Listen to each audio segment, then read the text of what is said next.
Hi, I'm Christina, and I'm a cosmetic chemist. Today, we're going to be comparing lipsticks to see if I can tell which is the more expensive product. I can tell this is a satin finish lipstick. I'm looking for, does it have good payoff? Does it glide well? And also, on top of that, does it still wear for a long time? A definitely has a better mold quality finish. You can see all around, everywhere is a smooth, shiny surface, whereas B, you see the shiny surface on the sides of the bullet, but on the surface, it has more of a rough texture. Right now, I feel like this is the more expensive one, but you can't really tell always by just looking at it. You have to take a swatch. When I swatch this, I'll put A on this diagonal direction and then B on this diagonal direction. I like to call it the quadrant method.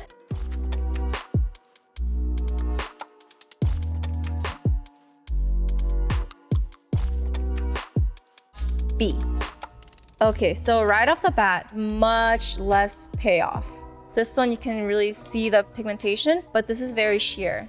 Pigments are one of the main cost drivers of lipsticks. B might be the less expensive lipstick. A definitely felt very creamy and almost like a hug to the skin, versus B, it glides okay, but it's not like a luxurious experience. So I'm gonna go ahead and try it on my lips. So when I'm comparing two different lipsticks, I like to test half and half. It'll also look different on bottom lip and top lip. It's not a ton of payoff, but these are not meant to have a ton of payoff. I couldn't tell as much on my arm before, but definitely on my lips, this is feeling like, I don't know, like a rock or something on my lips. Yeah, and it's not giving me payoff as I glide. Ugh, I don't like it because it's like kind of gathering in like lines of my lips. Another thing that we look for when we formulate lipsticks is the longevity. Let's see how well these perform under a smudge test. Okay, that barely smudged at all. B over here, it's just a slight difference, but you can tell that B smudged more. I'm guessing that A probably has some film formers that will help the formula stay put where it's at. I'm going to say that A is definitely more expensive than B. A is definitely, without a doubt, a higher quality. Ooh, big price gap over there. That's almost, actually more than 3 times. So yeah, I'm not surprised with that one. To me, this has a really nice luxurious payoff. So I would say for $34, it is worth the extra bucks. If it was like $40, I'm a little bit hesitant, but for $34, I think it might be worth it. Ooh, pretty. This is pretty clearly a moussey lip cream. It's fluid, but it's gonna have a little bit more of a bouncy effect to it. Most important things that I'm gonna be looking for in a moussey lip cream is the comfort as well as pigmentation.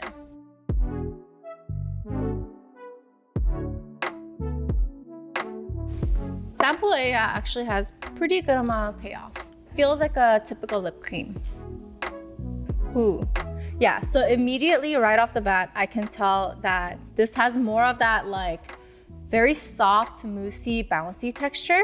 Sample A kind of felt a little flat, whereas sample B, even on the visual aspect of it, it has more of a soft effect finish. That tells me it probably has a good amount of silicone-based powders, silicone elastomers that really help with that soft finish effect. It doesn't have as much payoff. It's not super sheer either. And A, while it has a good amount of payoff, with time, it's gonna show the skin underneath. So I'm gonna have to swatch these on my lips to see how they wear. It's not the bounciest formula, but it's a typical lip cream. And side B, I could feel more of the moussey texture coming through. One of the things that I'm looking for in a lip cream is for it to smoothen out the lines. Definitely seeing that in product B, but not so much in product A. I'm gonna call this the orange test. This is not a scientific test, this is something I made up, but it really mimics how a good lip cream can hide the wrinkles in your lips.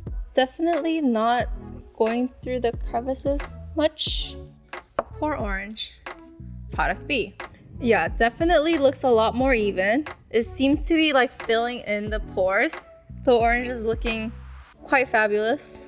Whereas A, you can see that it didn't really fill in anything. It's just all going into the crevices and looking clumpy. I think I've got enough information to make my decision, and I'm gonna go with product B as the more expensive product. So let's reveal. Ooh, yeah, that one was pretty clear. This one had more expensive powders, more expensive elastomer, maybe elastomer gels as well, which helped to fill in those pores. And this one just kind of felt a little flat. Still not a bad product, but if you're looking for really that bouncy feel, this is what's gonna get you that. So I'm gonna take a look at the ingredient list to see if it really truly is a better formula. So sample A has talc, which is the cheapest powder you can find in the cosmetic industry. So that confirms my suspicion that sample A is indeed the cheaper product of the two. Feeling pretty good about that. It was pretty clear to me all along that this was gonna be the more expensive product, but it's good to see that the ingredient list also confirms that. And the price was right. This is definitely a liquid lipstick in a vial form instead of a bullet form. They look exactly the same from this view. Let's take a look at them. Matte liquid lipstick is going to give you the highest longevity and highest transfer resistance compared to any bullet form lipsticks. B is feeling a lot thicker than A. A has a more thin film over my hand. Liquid lipsticks contain a lot of ingredient called isododecane and cyclopentasiloxane. Those two are both very volatile ingredients, and pretty much what happens is that once you apply it, it will flash off so that what is left is only the pigment and the film former itself, and give you a really long wear. Whereas a traditional bullet form lipstick, you cannot have that much volatile ingredients like that because the bullet will shrink and perform not effectively. Product B is still in the process of drying down. I can tell because the edge of the swatch is all mattified. However, there's a space in the center where it's still a little bit shiny and glistening. Speed of drying down is related to the film formers itself, which can correlate to quality. However, if it dries down too fast, sometimes that can translate to the formula actually flaking off and being very uncomfortable on the lips. Right now, going back to the pigmentation aspect, I can see that product A is actually showing through more of my skin on the back of my hand. I'm guessing that product A has less pigmentation load, somewhere in between perhaps like 10 to 20%. Product B, I really don't see any of my skin peeking through other than this portion right here, which is just the way I swatched. But over here, you can see nothing through my skin. Definitely feels thin on my lips. B is definitely creamier. It's a thicker consistency. Right off the bat, Formula A was very thin. It's not too drying yet, but it definitely feels like I have like nothing on my lips. Whereas Formula B is thicker on application and I could feel it a little bit more moisturizing. We'll see if it lasts long though, because moisturizing sometimes can mean not long lasting.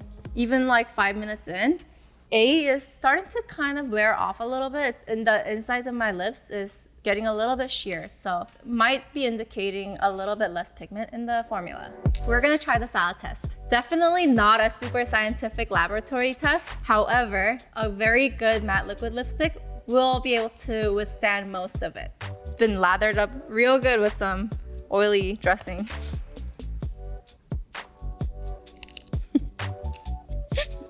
So if we go back to Science 101, like dissolves like. So what breaks down the liquid lips? The oily portion of it, the dressing. It's not necessarily an important test that I, as a chemist, want to pass. However, there was a time where an approved liquid lipstick formula got rejected because it didn't last through the customer eating pizza. So now it's important. Side A is coming off, and you can see my lips peeking through. B is looking like a much higher quality product to me right now, probably with a lot more film formers. I'm pretty certain that B is the more expensive formulation. Oh, what? Are you sure? What? Okay, well, that's kind of a surprise, but I still would prefer to go with this rather than this. A lot of the really big beauty conglomerates own a lot of these drugstore brands that are very low on the price point, but they have a lot of research backing and a lot of money to do the proper formulations. Over here, I'm seeing that sample A actually has the film former, which is 6 ingredient, whereas sample B trimethylsiloxysilicate. This is gonna be the most common film former ingredient that you're gonna find across most liquid lips. So in sample B, the one that I found to be more high quality actually has the film former higher up in the ingredient list. Sample A, even though it's twice as more expensive as sample B, it's not as high quality of a product. These definitely show that high cost doesn't always mean high quality. Ooh, look at that. Here we have not the traditional bullet form lipstick. What I'm really looking for is if it's doing a really good job on providing the glossy finish, even from a stick form. So we're gonna go with the quadrant method again. Sample A is looking pretty glossy, like shiny, but not super glossy. Sample B, switch over here. Okay, sample B and sample A. Ooh, so sample B is already kind of breaking apart on the bullet. So it's a very soft formula. These, you don't want to extend the bullet too much. I'm gonna try sample A again. Just get a little bit more swatch on there. Yeah, even with more swatch, sample B definitely has more gloss. To get the truly glossy finish, you need a lot of the glossy liquid. But to put it in a stick form, you have to put waxes. They tend to mute the glossiness. So you have to find the right sweet point where you can get just the right amount of structure, but give a good amount of gloss on application. Sample A, it is shiny, but it's a little more flat look. And sample B is not only shiny, but it has almost like a 3D effect where you can see the volume that's created on my skin. So I'm gonna try these on my lips now. Easy payoff. And then I'm going to be putting sample B on my left side of my lips. Yeah, so right on application, even the sample A was easy to apply. I can tell that sample B has a little bit more of a tack to it, and not in a bad way. It's more like I can tell that this is probably gonna wear longer. In the lab, you can really test the shiny and glossy effect of a formula by testing its refractive index. We're just gonna do a quick little test with the flashlight. Here we have sample A. When I'm thinking of glossy, I'm thinking of more of a 3D effect, a little bit more of that cushioned look. I don't know, maybe this lipstick didn't mean to be that glossy, but it's more just like a shiny, creamy lipstick. Shiny just really means to me that it like kind of glistens in the light, but glossy has more of a physical attribute where it has more of a 3D effect and looks voluminous. I have B. It's still not the glossiest formula, I would say. However, it does have more 3D effect compared to sample A. So when it comes to these type of formulas, it can be a little bit challenging to tell the difference between a more expensive and a less expensive product, because it kind of comes down to personal preference and brand preference, whether they want to go for more glossy or less glossy. For me, I like this because I feel a little bit more of a cushion with it, and I feel that it's more glossy, which I like to see if I'm going for a glossy finish. A is not a cheap product, but honestly, I prefer B. Whew. Wow, that's like twice as more expensive. The formula difference might be huge, but anywhere from like $20, $25 to $40, I don't think that there's gonna be that big of a difference in formula. But $19 is not a cheap product. I think that you're getting a very good quality product for this amount of money. Interesting ingredients. Sample B is more glossy because of this ingredient right here, hydrogenated polyisobutene. You're gonna see this one very frequently across all glossy formulas, whether it's stick form or in a liquid form, whereas sample A has squalane as the second ingredient. Don't get me wrong, I love squalane. I love squalane, especially in my skincare routine, but here, that's actually what's kind of causing it to be more of a flat finish, whereas sample B has a more glossy finish. So if you're looking for a really high shine lip gloss stick, you want to look for something along the lines of like polyisobutene or polybutene. Typically, when I look for a good red lipstick, I'll be looking out for three things. Texture, is it smooth? Is it gliding well? Second, pigmentation and payoff. Does it need like 2 or 3 swipes to make it look like full coverage? And third, does it last long on my lips? Does it wear well? Pretty nice glide, and I'm seeing it has pretty good pigmentation. There is a little bit of like some sheerness throughout the swatch, but overall it's a pretty good payoff. I'm gonna swatch B over here. This is the one that seems to have a nice smooth surface. Okay, right off the bat, I'm seeing that this is a little bit more draggy on texture. It's more matte though. It's more matte than this one. The draggy texture indicates that it has a ton of powders to create the mattifying effect. At this stage, I'm not entirely sure which one's the more expensive one. However, I do know which one I feel is a better quality, which is this one because it has a better glide. Feels a lot softer and smoother on my arm when I'm swatching.